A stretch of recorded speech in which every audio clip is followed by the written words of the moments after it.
In a leaked internal memo, Porsche CEO Oliver Blume dropped a bombshell. The company's business model no longer works in its current form. That's not some internet rumor, that's straight from a Handelsblatt report in July of 2024. And if you know Porsche, that's not just surprising, it's borderline unthinkable. This is the brand that's been a money-printing machine for decades. The company that could bolt a new badge on a toaster and still have it back-ordered for 2 years. Yet, here we are. The Stuttgart sports car icon has slammed into a wall, and now it's awkwardly trying to shift into reverse. And the wild part is, it's not a production issue, it's not the economy, it's that Porsche may have completely misread the road ahead and ended up in the wrong lane entirely. Now, just 2 years ago, Porsche was basically bathing in champagne. Record profits, endless demand, and waiting lists that stretched longer than a Tesla charging queue on a holiday weekend. Dealers couldn't keep 911s, Cayennes, or even Macans on the lot. You didn't just buy a Porsche, you earned the right to be on a waiting list for one. The company was riding high, cranking out profits like Stuttgart's own ATM machine. Fast forward to the first half of 2024, and the party's over. Sales slipped about 6% year over year to roughly 146,000 units. That might not sound like the end of the world until you peek under the hood. Operating profit didn't just stall, it nosedived nearly 40%. Margins shrank from a lean, mean 14% in 2023 to a rather flabby 8% now. For Porsche, that's like swapping a 911 Turbo S for a base rental Corolla. And then there's Wall Street. Investors have been watching this like a slow-motion spin-out, and they're not impressed. Porsche's stock has dropped around 30% since January. For a company that's built its brand on speed and control, watching its valuation slide like it's on black ice is not exactly the image they want on the brochure. What makes this extra painful is that Porsche isn't a mass-market automaker where volume can hide sins. Every dip in sales is magnified. Every point of margin loss feels like an oil leak in an otherwise pristine engine. And the kicker? None of this is because the 911 suddenly got ugly or because Cayenne buyers woke up and decided they hate SUVs. This is something deeper, something strategic. The kind of misstep that comes from reading the wrong map and then flooring it in the wrong direction. And if you're wondering what kind of wrong direction we're talking about, well, it runs on batteries. Porsche's big bet was that its customer base would eagerly embrace the electric future. The Taycan was supposed to be the tip of that spear, a sleek four-door EV that proved Stuttgart could do zero emissions without losing the soul of a sports car. And for a hot minute, it worked. Early reviews were glowing, first-year sales looked promising, and Porsche got to flex about how it was leading the luxury performance EV race. But 2023 told a very different story. Taycan sales didn't just slow down, they fell off a cliff, down 49% year over year. That's not just market adjustment, that's fans quietly slipping out the back door. The honeymoon was over, and it turns out a lot of Porsche loyalists weren't ready to give up gas, growling engines, and the occasional smell of burning rubber for the silent whoop of electrons. The trouble didn't stop there. Porsche followed up with the electric Macan, a car that should have been a license to print money. Instead, it landed with all the excitement of a midweek rainstorm. The launch was lukewarm at best, and to make matters worse, the gas-powered Macan was discontinued in Europe, leaving customers who didn't want an EV with no real option. And yet, just a couple of years ago, Porsche was strutting around with a big, bold pledge. By 2030, 80% of its sales would be electric. That target quickly disappeared in mid-2024, buried in the fine print like a warranty clause nobody reads. According to Reuters, the company is now reconsidering its EV ambitions, which is corporate speak for "we misread the room." The irony is that Porsche didn't just bet on EVs too early, they bet against the very customers who made them rich, and those customers are now returning the favor by keeping their wallets closed. If the Taycan slump was a warning, the electric 911 talk was the full-on air raid siren. Hardcore Porsche fans, the kinds who can tell the difference between a 964 and a 993 just by the door handles, aren't exactly lining up for a whisper-quiet battery-powered 911. To them, the whole point of a 911 isn't just speed or lap times, it's the experience. The mechanical clunk of the shifter, the vibration through the steering wheel, and above all, that unmistakable flat six scream bouncing off the walls of an Alpine pass. You can't replicate that with a speaker and some software. The problem is, Porsche's recent strategy seemed to ignore all of it.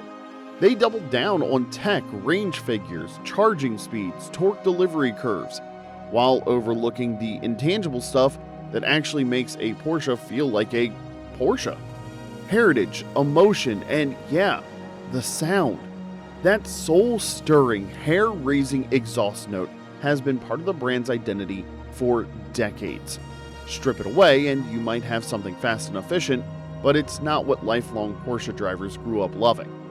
This disconnect isn't just about nostalgia, it's about loyalty. These are customers who've spent decades buying Porsches, not because they're the most logical cars on the market, but because they stir something in them. You take away the thing that stirs them and suddenly a Porsche becomes just another fast car. And in a world of fast cars, that's a dangerous place to be. And if all that wasn't enough, Porsche's troubles in China have gone from concerning to full-blown nightmare. Not long ago, China was Porsche's golden goose. In 2021, it was their largest single market, making up a third of global sales. The country's appetite for Cayennes, Panameras, and yes, even the Taycan seemed insatiable. For years, Porsche could count on China to buy whatever Stuttgart sent their way, and at full price too. But that story is flipped hard. In 2023, Porsche's China sales collapsed by around 28%, and the first half of 2024 was even worse.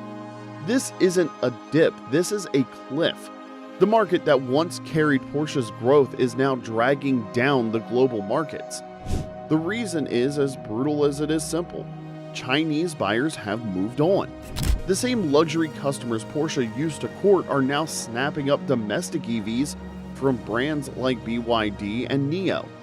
They're fast to innovate, loaded with tech, more connected, and here's the kicker, they're way cheaper.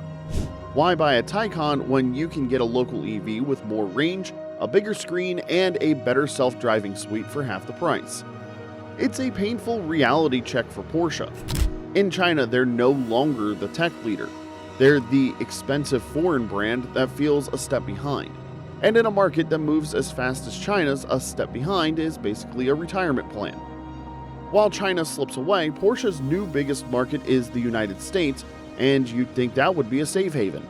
Americans love big horsepower numbers, they love SUVs, and they really love anything with a badge that says, I make questionable financial decisions, but in style. But even here, Porsche is testing its luck. The base MSRP for a 911 now starts north of $130,000, and that's before you touch a single option. You want adaptive cruise control? Sure, just remortgage your house. And 2024 has already seen multiple price hikes across the lineup, the kind that don't come with new features, just a higher invoice. Then there's the dealer markup problem, ADMs or additional dealer markups, if you want to sound polite about it anyway. In reality, it's basically a ransom. Some US dealers are tacking on tens of thousands over MSRP for in-demand models, and buyers are fed up. Jalopnik has covered this, and the tone is clear. Porsche customers don't feel special anymore, they feel gouged. And it doesn't stop at the purchase. Service costs are creeping higher too, with basic maintenance visits now resembling luxury vacations in terms of price. The result? Even in its strongest market, Porsche is starting to chip away at the goodwill it spent decades building. You can get away with premium pricing when people feel valued, but when they feel like you're just milking them dry, they start looking elsewhere. Faced with falling sales, unhappy purists, and a China market that's basically ghosting them, Porsche is now doing something they swore not too long ago they wouldn't. They're backpedaling, and fast. Forget the all-electric future, at least for now. Porsche has officially ditched the idea of EV exclusivity and is heading back to a mixed powertrain lineup. Gas, hybrids, EVs, it's going to be a buffet. CEO Oliver Blume even told Autocar that combustion engines aren't dead, which, coming from the same leadership team that was aiming for 80% EV sales by 2030, is kind of like a vegan chef suddenly announcing a new line of ribeye steaks. There's a small new gas-powered SUV in the works, something to fill the entry-level gap and keep internal combustion engine sales flowing in markets where EV demand is shaky.